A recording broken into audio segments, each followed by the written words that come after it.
হ্যাঁ, পুরো এলিয়ান লাগছে, পুরো এলিয়ান। তো অফিসের জন্য রেডি ঠেডি হয়ে আমি অফিসের উদ্দেশ্যে রওনা হয়ে গেলাম, এবং অফিসে গিয়ে মুখটা দেখি পুরো বুনো শুয়োর।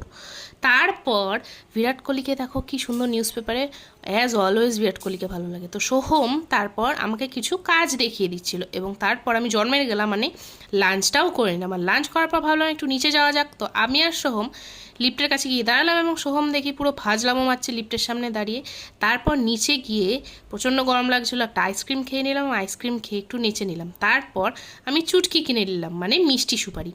তো অফিসে এসে মিষ্টি সুপারিটা খেলাম, আর সেরা লাগলো খেয়ে। তারপর আমি আর সোহম একটা টাইম ল্যাপস করে নিলাম, মানে কাজ করছিলাম দুজনে মিলে, ওটারই একটা টাইম ল্যাপস করে নিলাম। তারপর অফিসের কাজ শেষ করে সন্ধেবেলা আমি আর স্বাগতা সোহমকে ছেড়ে চলে এলাম, আর সোহম প্রচণ্ড রেগে গেছিলো। তারপর বাড়িতে এসে 3 রকম জল দিয়ে ফুচকা খেলাম, তারপর কয়েকটা দরকারি জিনিস নিয়ে বাড়িতেও চলে এলাম। টাটা।